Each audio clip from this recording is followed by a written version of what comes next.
So they cleared out all the cow pies, set up a big tent, brought in some chefs, sold tickets, and raised $30,000 for Eden's Glory.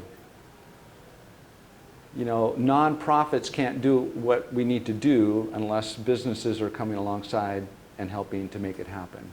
Because businesses can employ people. Businesses can give people jobs, which creates dignity. Businesses can generate income. And now all sorts of news stations from St. Louis come and do interviews with Eden's Glory a lot. So the word is spreading. And all of this from a young woman who said, I don't know what to do. I don't know what to do. And now she's helped 20 women. And importantly, and I think this is the other thing that I want to say to you and help you to really think about, is that they're not only helping 20 women, they've created a conversation in their community. And their community is now infected with freedom. If I could take you to where they live, if I could take you, if we could magically just fly in the air to where they live, we could go from business to business, church to church, school to school, family to family, and everybody knows about human trafficking. Whereas 10 years ago, nobody knew. Nobody knew. Because one person said, I want to make a difference. I don't know what to do, but I'm going to do something. Here's another story in Seattle. Now remember that statistic, about 70% of men and women involved in prostitution were at one point foster kids. So our team in Seattle learned that the foster care facility was on the other side of the hill from where the team is located. And they learned that when a child was taken out of a home, they had to sit right next to the social worker while the social worker was trying to place that child in a home. Think about how traumatic that is. This terrible situation at home, and now you're sitting in a cold, sterile cubicle, and the social worker who you don't know is trying to find you a new family. And so they went and they said, can we do something about this? Can we remodel a room? Can we bring in stuffed animals and toys and books? And the answer was yes.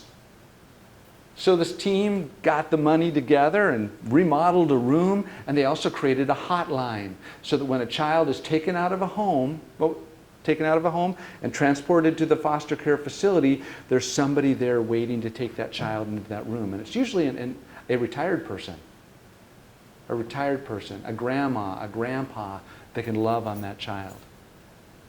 Every Valentine's Day, the social workers get fair trade chocolates and flowers. They get gift cards at Christmas. Once a month at the church where the team is, they do a meal free of charge for foster families, where foster families can come and the adults can go off and learn what they need to learn, which is mandated by the state, and the kids can go off and play, and it's all free of charge. And they've become the model for King County in Washington State for how a non-government organization can come alongside a government organization and serve with integrity. And then once a year, they have this great conference where they invite all these vulnerable foster girls to come for a whole day, and the conference is called Brave. And at this conference, these girls hear inspiring stories. They win prizes. They learn about college. They get their hair done. They get their nails done. They do crafts. And just look at their faces. I mean, it's just great. They're told in every way possible during that day, you're valuable, you matter, you're important, you're not a thing, you're a human being. And it's making a difference. It's making a difference. Now, something completely different. Our leader in India said, we need to go to where the people are. He's done a great job of going from village to village and hostel to hostel and school to school. He's done a great job of doing education. But in Mumbai, on a nice sunny day, all the people go out and play cricket on Saturdays and Sundays. And so he said, we need to go where the people are, so we need a cricket team. So here's our Set Free Movement cricket team. They go out and they play cricket, and they have conversations with people about human trafficking. So you can use sports. If you're a sports person, you can use your athleticness to make a difference. Our team in Manila This is our youngest leader, Hallie, on the left. Hallie was 15 years old when she went into high school, and on her very first day, she started a set-free club in her high school. Found a faculty advisor, started a set-free team. I thought, that's pretty cool. And then I got an invitation to come and speak at the high school, and I spoke to 2,000 high schoolers. And nobody had ever been in the high school to talk about human trafficking before. I was the first one. And just before I came, there was a big human trafficking bust at a hotel in that town where some teenage girls were rescued and some bad guys were arrested. And now I'm in this high school talking to 2,000 students about human trafficking, and it's because a 15-year-old girl said, I might not be able to do everything, and I haven't even finished my education, and I don't have any money, but I'm going to do something. I'm going to do something. Which gets at one of the things that we like to talk about, which is whatever you do, do it in the direction of freedom. You don't have to be rich. You don't have to be a lawyer. You don't have to be a police officer. Just be who you are. Be you. Do what skills and gifts and passions you have to make a difference in the world. If you do art, paint inspiring, powerful pictures that open people's eyes up to this reality. And then if you're really good at it, sell the art and give some of that money to nonprofits that are making a difference. If you're a business leader, we need business solutions. If you're a teacher, we need you to teach and do research. On and on and on. Whatever you do, do it in the direction of freedom. Here's our team in Hungary. And our team in Hungary is engaging in a variety of ways. I don't have enough time to tell you all these stories. Here's Ashley Carroll. Ashley's the white person on the left. She's 24 years old. And she is just about ready to leave Kenya. She's been in Kenya for a year, working with some Kenyan women to address gender-based violence. But these Kenyan women are leading with a lot of power. And they're going into schools and talking to kids about the rights that women have. And one of those rights is not to be hit. And these are all, again, these are things that contribute to human trafficking. We want to create a more just world. Here's an artist. This is an example of an artist. This is Marta, our leader in Spain. And she created this design of the light bulb, and it says, be the light. Be the light in the darkness. Now, I told you I was going to tell you another inspiring story about Bulgaria. So when Chance and Dee Dee Galloway went to Bulgaria, this is Chance and this is Dee Dee. When they went to Bulgaria 8 years ago, they met some Roma people and some Bulgarian people. And remember, they don't like each other. They don't like each other. But because of the way Chance and Dee Dee are, they were able to create some racial reconciliation conversations. And these Roma people and these Bulgarian people have come together. And they've helped to plant a huge number of churches, 35 churches now.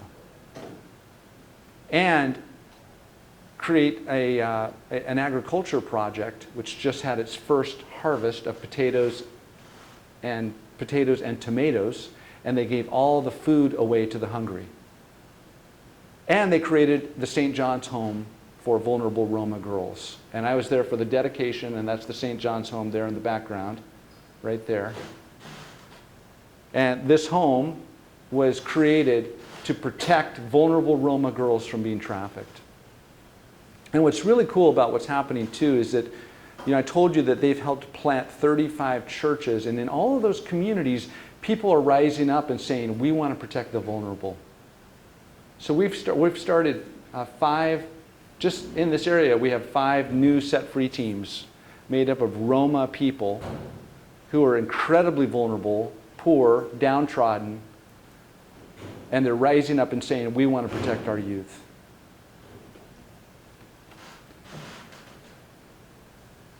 It's not just what, but how we act. And this is what Facebook's all about, people, is getting images like this. I love this. The world is changed by example, not your opinion. We can have lots of opinions. We can have lots of beliefs. But if we don't actually act and put our values forward and act through our values, it means nothing. It means nothing. And you can find more on the website. We've got Instagram. We don't do much with Twitter. We've got a really thriving Facebook page that has a lot of articles in particular on it. But I wanted to give you, again, this is a snapshot. So here's the problem, here are the symptoms, and then here's what we're trying to do about it. We're not the only ones, and we're not the greatest ones, but just want to give you some examples of what we're trying to do. Now, do you have any questions? I've got 7 more hours. You guys with me? I'll get you out by breakfast time. No, do you have any questions? Yeah. So how many set-free teams do you have? Yeah, we currently have 50 in 9 different countries. And we're going into Latin America next year and Bangladesh. Other questions? Comments? I know you have them, and I know it's a lot to process. I know it's a lot to process.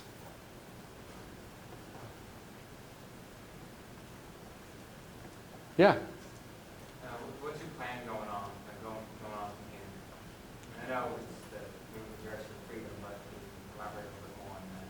Yeah, I mean, that's a long conversation. So we've got 50 teams, and remember, it takes a long time to go through the cycle of the community asset cycle. And so some of our teams are brand new, they're just trying to figure things out, but some of our teams are really developing, and they've gotten to the point where they want to create strategy. So one of those teams is in Monterey, California, and they're going to be starting a restoration home there, and it's going to be announced next year. So probably be up and running in probably 2022. We'll have a home in California. Our team in Jackson, Michigan, which is where I'm going tomorrow, is really working to address homelessness among the teenagers in their community. A significant amount of homelessness, teenage homelessness, but yet there's money available for housing, but there's no housing available. So you've got kids living on the streets, there's money to pay for their housing, but there's no housing. So they're trying to figure out, well, do we buy a big house and remodel it and add some apartments? Do we buy an old, do we buy a hotel? Like, what do we do? What do we do about that? So just continuing to work with our teams, different individual teams, to help them, to coach them in what they should do in their community. We grew by 25% last year. We're probably going to grow by another 25% this year. So it's growing, it's expanding continually.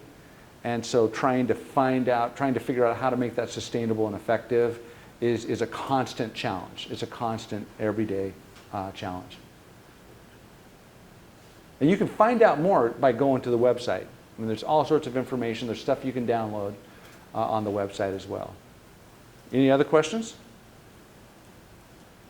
Yeah. So when they walk up to people and they're offering them like jobs and then turning them into trafficking, or do you know what their pitch is that when they walk up to the women in order to convince them to leave? Okay. Are you talking about to get women off the streets or get people into human trafficking? Into human trafficking. When they walk up, Yeah. 45 minutes. Yeah. So it's really kind of crazy. It's almost like